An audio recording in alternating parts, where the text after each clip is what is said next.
1888 খ্রিস্টাব্দের দ্বিতীয়ার্ধ। পরিব্রাজক সন্ন্যাসী বৃন্দাবন হইতে ঋষিকেশের পথে চলিয়াছেন।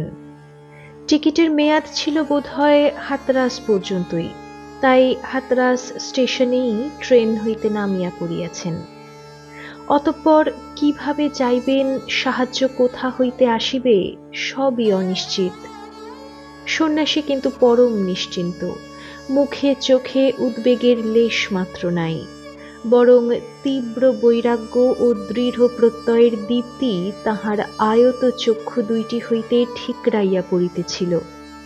তবে পথশ্রমে শরীর বড় ক্লান্ত ও অবসন্ন হইয়াছিল, তাই স্টেশন প্ল্যাটফর্মে একটি বেঞ্চের কোণায় আপনভাবে বসিয়া আছেন।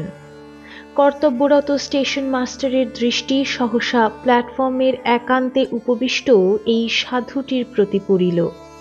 সাধুর অস্বাভাবিক উজ্জ্বল চক্ষু এবং প্রসন্ন মুখকান্তি তাহাকে আকৃষ্ট করায় নিকটে গিয়া আলাপ করিবার চেষ্টা করিলেন। क्या महाराज, यहाँ पर क्यों बैठे हैं, जाओगे नहीं? जवाब मिलिल, हाँ हाँ जाएंगे तो जरूर। साहस पाइया आरेकटू काछे गिया स्टेशन मास्टर जिज्ञासा करिलेन, बाबाजी तम्बाकू पियोगे? एबारो उदास निस्पृह उत्तर, हाँ पिलाओ तो पियेंगे। নিরভিমান সাধুর সহজ সাদা সিধা কথায় এবং তাহার কমনীয় অথচ তেজোদৃপ্ত চেহারায় রেল কর্মচারী ভদ্রলোকটি বড়ই আকর্ষণ বোধ করিলেন। মনে মনে ভাবিলেন, বাহ, এমন চমৎকার মূর্তি সাধু তো কখনো আগে দেখি নাই।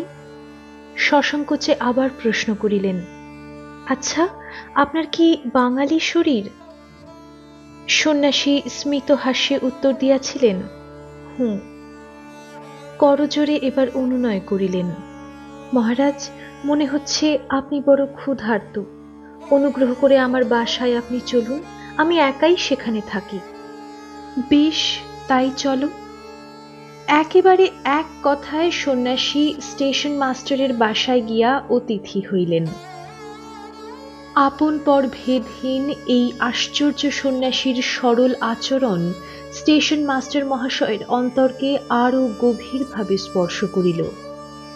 বাসায় উপস্থিত হইয়া সাধু জিজ্ঞাসা করিলেন, ওহে, কি দিয়ে তুমি অতিথিকে সেবা করবে? উত্তরে গৃহস্বামী একটি ফার্সি কবিতার অংশ আবৃত্তি করেন। উহার অর্থ, হে প্রিয়তম, তুমি আমার গৃহে আগমন করিয়াছ, আমি আমার বুকের কলিজা দিয়া তোমার জন্য উত্তম আহার্য প্রস্তুত করিব। সত্য সত্যই বুকের কলিজা দিয়া সেদিন আহার্য তৈয়ারি হয় নাই বটে, কিন্তু সম্মানিত এই সন্ন্যাসী অতিথির সেবায় তিনি যে নিজের হৃদয়টিকে উৎসর্গ করিয়াছিলেন তাহাতে আর সন্দেহের অবকাশ নাই। পরিব্রাজক এই সন্ন্যাসী আচার্য স্বামী বিবেকানন্দ, আর সেবক স্টেশন মাস্টারটির নাম শ্রী শরৎচন্দ্র গুপ্ত। উত্তর জীবনে স্বামীজির অনুগত শিষ্য স্বামী সদানন্দ, যিনি রামকৃষ্ণ সংঘে গুপ্ত মহারাজ নামে খ্যাত। গুরু শিষ্যের প্রথম পরিচয় এইভাবে হইয়াছিল। অনেকের মতে স্বামীজির সর্বপ্রথম শিষ্য হইবার ঐতিহাসিক গৌরব হাতরাসের এই স্টেশন মাস্টারটিরই প্রাপ্য, এবং ইহাও ঠিক যে এই গৌরবই স্বামী সদানন্দকে অমর করিয়া রাখিয়াছে। 1865 খ্রিস্টাব্দের 6ই জানুয়ারি, 1271 বঙ্গাব্দের 22শে পৌষ কলিকাতার গড়পাড় পল্লীতে শরৎচন্দ্রের জন্ম। তাহার পিতা যদুনাথ গুপ্ত 1868 সালেরই কোনো সময়ে সপরিবারে বারাণসীর সন্নিকটে জৌনপুর জেলায় চলিয়া যান এবং সেখানেই স্থায়ীভাবে বসবাস করেন। বাঙালি হইলেও পশ্চিমের জলহাওয়ায় লালিত পালিত, তাই শরৎচন্দ্র বাংলা অপেক্ষা হিন্দি ও উর্দুই ভালো জানিতেন। ইহার জ্যেষ্ঠ ভ্রাতা অধরচন্দ্র গুপ্ত গৃহত্যাগ করিয়া সন্ন্যাসী হইয়াছিলেন। সংসারে তিনি বেশ প্রতিষ্ঠিত ও উপার্জনক্ষম যুবক ছিলেন, কিন্তু সহসা বৈরাগ্যের প্রেরণায় সকল কিছুকে পশ্চাতে ফেলিয়া সংসার বিরাগী হইয়া চলিয়া যান। সিন্ধু প্রদেশে এবং হায়দ্রাবাদের দিকে তিনি অনেক কাল ছিলেন। সর্বদা হাততালি দিয়া মধুর স্বরে ওঙ্কার গান করিতেন বলিয়া ওইসব অঞ্চলের লোকেরা তাহাকে তালিদার বাবা বলিয়া চিনিত। কিছুদিন তিনি কাশীধামে দুর্গাবাড়িতে থাকিয়াও ভজন সাধন করিয়াছেন। বহু লোক ইহাকে সিদ্ধ পুরুষ বলিয়া ভক্তি শ্রদ্ধা করিতেন। ভগিনী নিবেদিতার সঙ্গে একবার তাহার কলিকাতায় দেখা হইয়াছিল। নিবেদিতা এই সাধুকে দেখিয়া মন্তব্য করিয়াছিলেন, the inner man is out. শরৎচন্দ্রের বৈরাগ্য প্রবণতা মনে হয় তাহার পূর্বগামী এই জ্যেষ্ঠ ভ্রাতার নিকট হইতেও কিঞ্চিৎ সংক্রমিত হইয়াছিল। বলিষ্ঠ দেহ, দৃঢ় চরিত্র, অবিবাহিত শরৎচন্দ্র ভারী দিলদরাজ প্রকৃতির লোক ছিলেন। অকপট, সরল ও উদার মনোভাবই তাহাকে ছেলেবেলা হইতে সকলের প্রিয় করিয়াছিল। শরৎচন্দ্রের কর্মজীবনের, শুধু কর্মজীবনের নহে, তাহার সমগ্র জীবনের এক অবিস্মরণীয় পর্যায়ে তাহার রেল বিভাগের কর্মস্বীকার। আবার হাতরাসের স্টেশন প্ল্যাটফর্মটি যেন তাহার জীবননাট্যের সর্বপ্রধান দৃশ্যপট। স্টেশন মাস্টারের পদে নিযুক্ত, তাই দৈনন্দিন অসংখ্য যাত্রীর সঙ্গে তাহার দেখাশোনা, কত সহস্র মানুষের যাওয়া আসার পথের সাক্ষী তিনি। চেনা অচেনা আপন পর কত লোকই নিত্য সম্মুখ দিয়া আনাগোনা করে, কিন্তু এই কর্তব্যরত স্টেশন মাস্টারের দৃষ্টিকে কেহই এমন আকর্ষণ কখনো করে না যাহাতে তাহার কর্তব্যকর্ম বিঘ্নিত হয়। এইরূপই চলিতেছিল স্টেশন মাস্টার শরৎচন্দ্র গুপ্তের কর্তব্যমুখর জীবন। এমন সময়ে সহসা পরিব্রাজক স্বামীজির আবির্ভাব হাতরাস স্টেশনে। মূর্তিমান পৌরুষের বিশাল নেত্রদ্বয়ের মধ্যে কি বিদ্যুৎ শক্তি সেদিন খেলিতেছিল কে জানে। কর্তব্যপরায়ণ শরৎচন্দ্রের সকল কর্তব্যবন্ধন ঘুচাইয়াছিল সেই শক্তি। স্বামী বিরজানন্দজির ভাষায়, শরৎচন্দ্র গুপ্ত তাঁর মনোহর রূপ ও মারাত্মক চক্ষু দেখে মুগ্ধ হলেন। শরৎচন্দ্রের বাসায় স্বামীজি অতিথি হইয়াছেন। অপূর্ব দৃষ্ট এই সন্ন্যাসীর চোখে সারা বিশ্বকে আপন করা এক অলৌকিক প্রভা দেখিয়া শরৎচন্দ্র স্থির থাকিতে পারিতেছিলেন না। ইদারা হইতে নিজে জল তুলিয়া পরম যত্নে ও শ্রদ্ধা সহকারে স্বামীজিকে স্নান করাইলেন, নিজ হস্তে রন্ধনাদি করিয়া ভোজন করাইলেন, তাহার বিশ্রামের জন্য যথোচিত আয়োজনাদি করিয়া দিলেন। সন্ন্যাসী অতিথির সামান্য একটু তৃপ্তি বিধানের জন্য আরো কি যে করিবেন কিছুই স্থির করিতে পারিতেছিলেন না। স্বামীজিও তাহার সেবায়, আন্তরিকতায় ও সরলতায় প্রসন্ন হইয়াছিলেন। সন্ন্যাসীকে যতই দেখেন ততই শরৎচন্দ্রের প্রাণ তাহারই প্রতি অনুরক্ত হইতে থাকে। সংসারে একমাত্র তাহাকেই আপনজন বলিয়া মনে হইতেছিল। শরৎচন্দ্রের সবই ছিল, বিদ্যা, বুদ্ধি, যৌবন, সামর্থ্য, মাতা পিতা, ভ্রাতা ভগিনী বা আত্মীয় পরিজন, সংসারে সবই তাহার ছিল। তথাপি তাহার প্রাণে ধ্বনিত হইতেছিল, পরপ্রেমে কেন হয়ে অচেতন, ভুলিছ আপন জনে। দিশাহারা শরৎচন্দ্র সরল প্রাণে স্বামীজিকে একদিন জিজ্ঞাসা করিয়া বসিলেন, আমার কি হবে? আমায় আপনি সঙ্গে করে নিয়ে চলুন। রহস্যপ্রিয় স্বামীজি ইহাতে বিদ্যার সুন্দর হইতে কয়েকটি কলি গুনগুন করিয়া গাহিতে লাগিলেন। হুবহু অভিনয়ের ভঙ্গিতে হাত নাড়িয়া নাড়িয়া গাহিয়াছিলেন, বিদ্যা যদি লোভিতে চাও চাঁদ মুখে ছাই মাখো, নইলে এই বেলা পথ দেখো।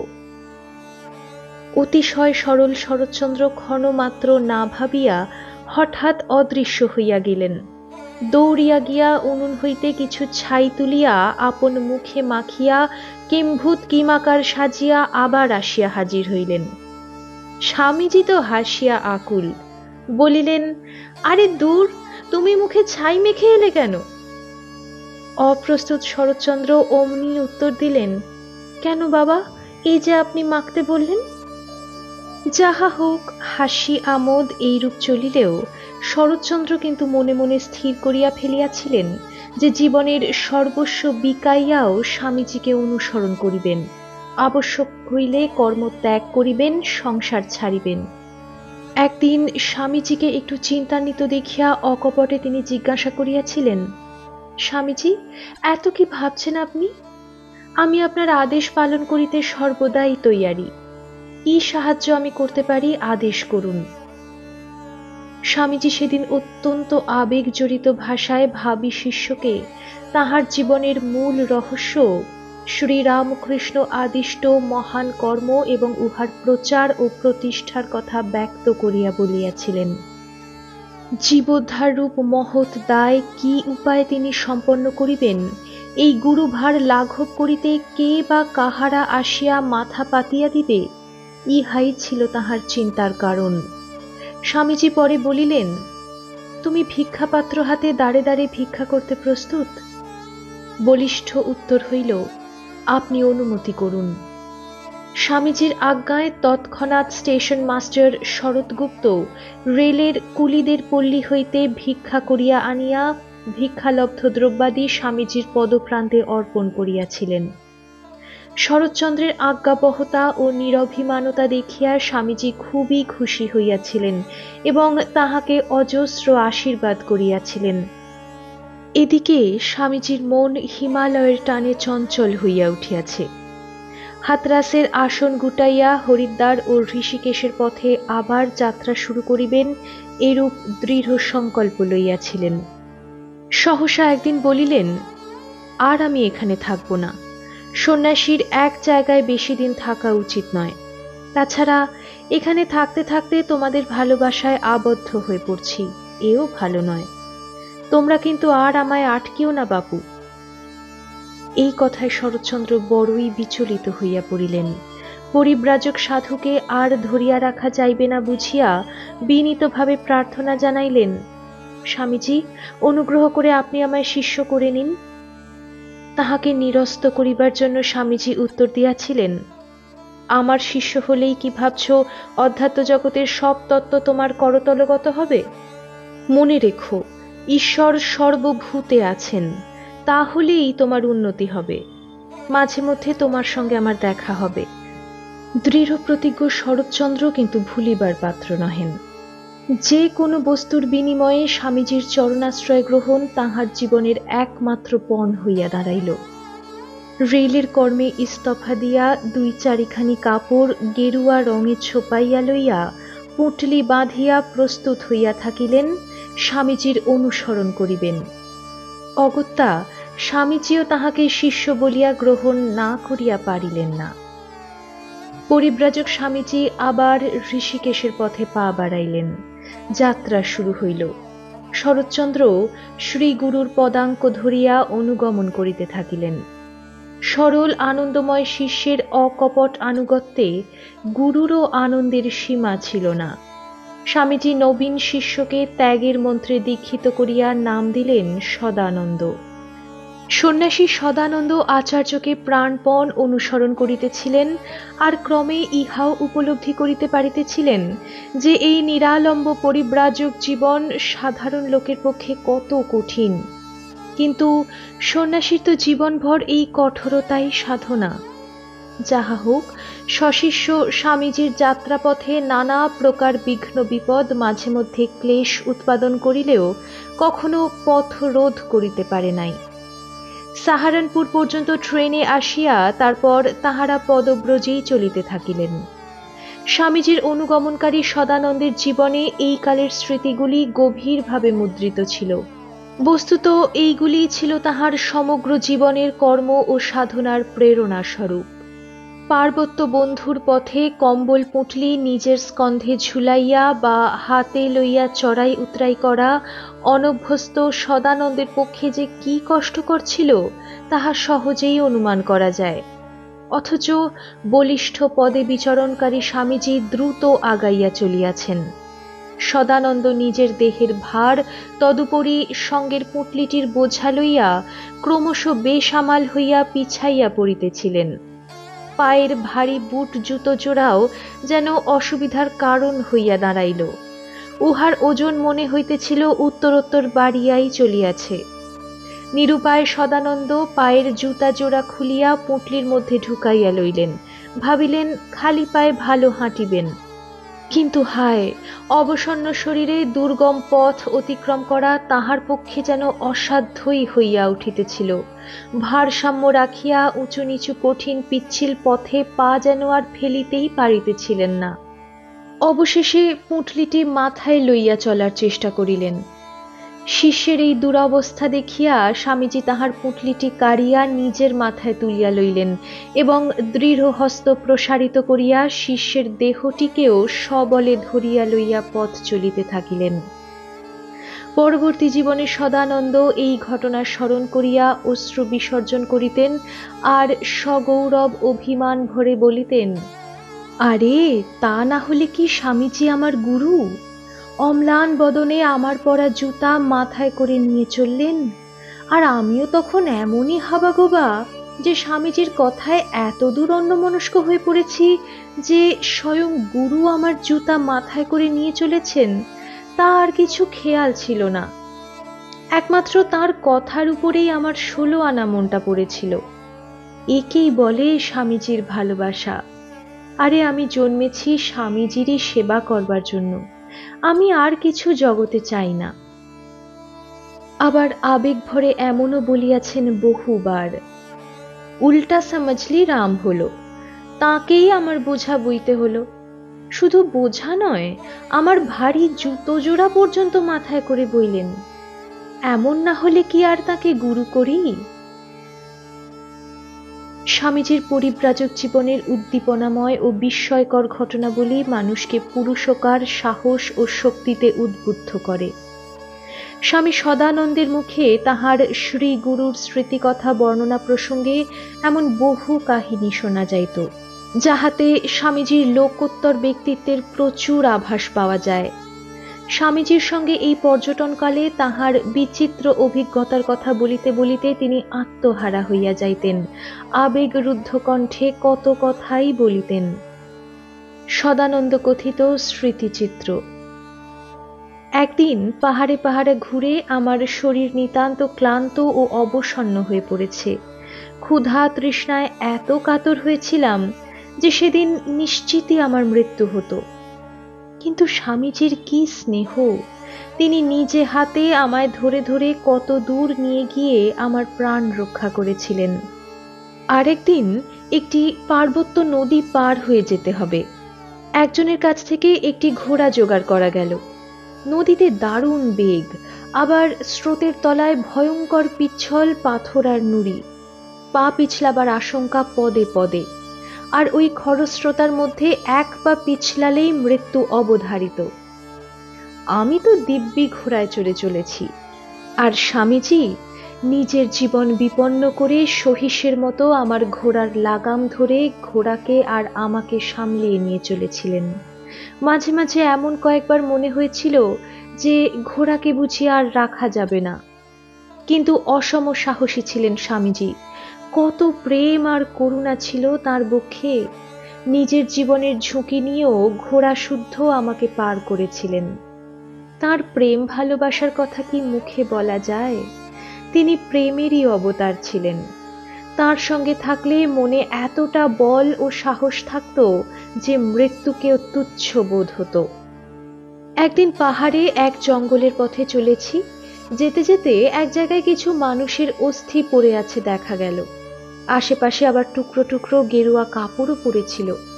স্বামীজি সেই দিকে আঙুল দিয়ে দেখিয়ে আমাকে বললেন, দেখো সদানন্দ, একজন সন্ন্যাসীকে বাঘে খেয়েছে, তোমার ভয় হচ্ছে নাকি? আমি উত্তর দিয়েছিলাম, আপনি সঙ্গে থাকলে কিসের ভয় আমার? সদানন্দকে লইয়া স্বামীজি ঋষিকেশে আসিয়া পৌঁছিলেন। ঝাড়িতে অবস্থান করিয়া কঠোর ভজন সাধনে সশিষ্য তিনি বেশ তন্ময় হইয়াই ছিলেন। কেদার বদ্রী দর্শনের জন্য স্বামীজির মন তখন ব্যাকুল, কিন্তু সদানন্দের স্বাস্থ্য ও অক্ষমতার কথা ভাবিয়া তিনি বারবারই মনকে শান্ত করিতেছিলেন। সর্ববন্ধন মুক্ত পরিব্রাজক হঠাৎ একদিন বলিয়া বসিলেন, তুই দেখছি গুপ্ত আমার পায়ের বেরি হলি, আমি সব ছেড়ে একা বেড়াচ্ছি, তুই এসে এক উৎপাত জুটলি।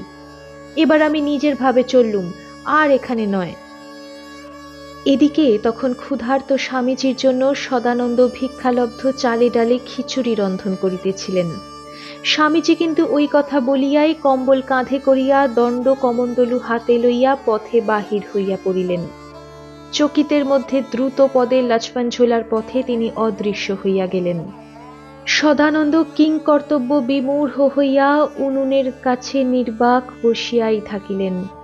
উনুনের ধিক ধিক আঁচে চাল ডাল ফুটিতেছিল, বুঝিবা এতক্ষণে তাহার বক্ষ পঞ্জরেও আঁচ লাগিয়া হৃৎপিণ্ডটিও ফুটিতে শুরু করিয়াছিল। ঘণ্টা ৩-৪ এমন কাটিয়া গেল। হতাশায়, অভিমানে, বেদনায় সদানন্দ নিস্পন্দ এক ঠাঁই বসিয়া আছেন। সহসা কোথা হইতে স্বামীজি আবার আসিয়া সদানন্দের পিছনে দাঁড়াইয়াছেন। হ্যাঁ রে, কিছু খাওয়াতে পারিস? বড় খিদে পেয়েছে। জমাট বাঁধা কালো মেঘ ঠেলিয়া যেন সূর্যের প্রকাশ হইয়াছে। সদানন্দের মুখে হাসি ফুটিল। উত্তর দিলেন, এক্ষুনি দিচ্ছি, খিচুড়ি তো বসানোই রয়েছে। স্বামীজি খুশি হইয়া শিষ্যকে কাছে টানিয়া বলিলেন, তুই না খেয়ে বসে আছিস? অভিমান করা কণ্ঠে শিষ্য জবাব দিলেন, আপনি নেই, আমি খাই কি করে? স্বামীজি তাহাতে বলিয়াছিলেন, তুই দেখছিস সত্যিই আমার পায়ের বেরি হয়েছিস। চলে তো আমি গিয়েই ছিলাম, পাহাড় জঙ্গল পেরিয়ে বেশ কিছু দূর গিয়ে মনে পড়ে গেল তোর কথা, তোকে একা ফেলে এসেছি। তুই যা বোকা খাবা, কি করতে কি করে বসবি তার ঠিক নেই। দেখ, তাই আবার তোরই জন্যে ফিরে এলুম। সদানন্দ স্বামীজির জন্য গরম গরম খিচুড়ি ভিক্ষাপাত্রে ঢালিয়া তাহাকে আহারে বসাইলেন। স্বামীজিকে খুব প্রসন্ন দেখিয়া ভক্ত শিষ্য সগৌরবে বলিলেন, আপনি যাবেন কি করে? আমি তো আপনাকে টেনে নিয়ে এলুম। যাহা হোক, স্বামীজির ঐকান্তিক আগ্রহ থাকা সত্ত্বেও সদানন্দের জন্যই তাহার আর কেদার বদ্রী দর্শন হইয়া ওঠে নাই। সদানন্দ অসুস্থ হইয়া পড়ায় তাহাকে লইয়া পুনরায় তিনি হাতরাসে চলিয়া যান। সেখানে পুরাতন বন্ধুদের সাহায্যে সদানন্দের চিকিৎসাদিরও বন্দোবস্ত স্বামীজি করিয়া দিলেন। তখন 1888 খ্রিস্টাব্দের শেষ দিক। স্বামীজি বরাহনগর মঠে ফিরিয়া আসিলেন এবং সদানন্দকেও বলিয়া আসিয়াছিলেন, একটু সারিয়া উঠিলেই তিনি যেন বরাহনগরে চলিয়া যান। তদনুযায়ী কয়েক মাস পরেই সদানন্দ মঠে চলিয়া আসিলেন। তিনি মঠে পৌঁছিয়াই শুনিলেন যে স্বামীজি পুনরায় প্রবোজ্জায় যাইবেন বলিয়া সব স্থির আছে, কিন্তু নবাগত শিষ্যকে পাইয়া তাহার সেই সংকল্প আরও 1 বৎসর স্থগিত রাখেন। স্বামীজির এই শিষ্য প্রেমের কথা উল্লেখ করিয়া সদানন্দ উত্তর জীবনে সগর্বে বলিতেন, স্বামীজির জগদ্ধিতায় কর্মের আরম্ভ তো আমাকে নিয়েই। সদানন্দ বরাহনগর মঠে আসিয়া অনভ্যস্ত পরিবেশ ও আবেষ্টনীতে প্রথমে বোধহয় একটু অসুবিধাই বোধ করিতেছিলেন। সর্বোপরি বাংলা ভাষায় তেমন দখল না থাকায় সকলের সঙ্গে বেশ প্রাণ খুলিয়া কথা বলিবার সুখ পাইতেছিলেন না। আবার অপরের কথাও সবসময় তিনি ঠিক ঠিক বুঝিয়া উঠিতে পারিতেন না। তাহার আধা হিন্দি আধা বাংলা মিশাইয়া অভিনব বাকভঙ্গি শুনিতে সকলে বেশ মজা বোধ করিতেন। যাহা হোক, এই সময়ে স্বামী শারদানন্দজি তাহাকে খুব সহানুভূতি দেখাইতেন এবং সর্বপ্রকারে তাহাকে মঠের ভাবধারার সঙ্গে অভ্যস্ত করাইতে যত্ন লইয়াছিলেন। শারদানন্দজির মমতাপূর্ণ শিক্ষাগুণেই সদানন্দ খুব অল্প দিনেই বরাহনগর মঠের একজন বিশিষ্ট অঙ্গ হইয়া উঠিয়াছিলেন। তাই জীবনের অন্তিম পর্যন্ত তিনি স্বামী শারদানন্দজির অতুলনীয় স্নেহের কথা উল্লেখ করিতেন। বরাহনগর মঠে আগমনের এই প্রথমাবস্থার কথা স্মরণ করিয়া তাহাকে বলিতে শোনা গিয়াছে, শরৎ মহারাজ তখন আশ্রয় না দিলে কি যে করতুম তা কে জানে। মঠের সেই প্রারম্ভিক কালে ঠাকুরের ত্যাগী সন্তানরা কেহবা তপস্যায়, কেহবা তীর্থ ভ্রমণে, আবার কেহবা অজ্ঞাতবাস করিতেছিলেন। বরাহনগরে আসিয়া মাঝে মাঝে অবস্থান করিলেও একই কালে সকলের সঙ্গে বাস বা দেখাশোনা কদাচিৎ হইত। পরস্পরের সম্বোধন ইত্যাদিতে তাই তখনও পর্যন্ত কোনো নির্দিষ্ট প্রথা কিছু ছিল না। সদানন্দ স্বামী পশ্চিমী প্রথা অনুযায়ী সাধুদের সকলকে মহারাজ বলিয়া সম্বোধন করিতে আরম্ভ করেন। তখন হইতেই মঠে সাধু সন্ন্যাসীদের সম্বোধনে মহারাজ কথাটির প্রচলন হয়। বরাহনগর মঠের পুরাতন স্মৃতি স্মরণ করিয়া সদানন্দ পরে অনেক প্রসঙ্গ করিতেন। স্বামীজির তখনকার মঠ জীবনের অতি সুন্দর আলেখ্য ওইসব প্রসঙ্গাদি হইতে জানা যায়। তিনি বলিতেন, তখন সর্বদা শশব ব্যস্ত থাকতে হতো, এক মুহূর্তেরও বিশ্রাম ছিল না। অনেক লোক আসা যাওয়া করতেন, অনেক পণ্ডিত তর্ক আলোচনাদি করতেন। স্বামীজি এক মুহূর্তও কাজ ছাড়া থাকতেন না। কখনো কখনো তিনি কিছুক্ষণের জন্য একলা থাকার অবসর পেতেন। সেই সময়ে হরিবোল হরিবোল অথবা মা মা বলতে বলতে পায়চারি করতেন। আমি দূর থেকে তাকে লক্ষ্য করতাম এবং একটু ফাঁকা পেলে বলতাম, আপনি খাবেন না? আর তিনি তা শুনে রহস্যপূর্ণ সব উত্তর দিতেন। 24 ঘন্টাই তার কাজ ছিল। তিনি যেন উন্মত্তের মতো হয়ে গিয়েছিলেন। আবার অতি প্রত্যুষে অন্ধকার থাকতে থাকতেই তিনি উঠে পড়ে, জাগো জাগো সকলে, অমৃতের অধিকারী, এই গানটি গাইতে গাইতে সকলকে উঠিয়ে দিতেন। তারপর সকলে ধ্যান করতেন। পরে ভজন, সৎপ্রসঙ্গ, পাঠ, আলোচনা এমন চলত যে সবাই আত্মহারা হয়ে তাতেই ডুবে যেতেন। বেলা 1-2টার সময়ে হয়তো স্বামী রামকৃষ্ণানন্দ, তিনি তখন একাধারে মঠের তত্ত্বাবধায়ক, ঠাকুরের পূজারী এবং পাচক ছিলেন, জোর করে সবাইকে স্নানাহার করতে পাঠাতেন।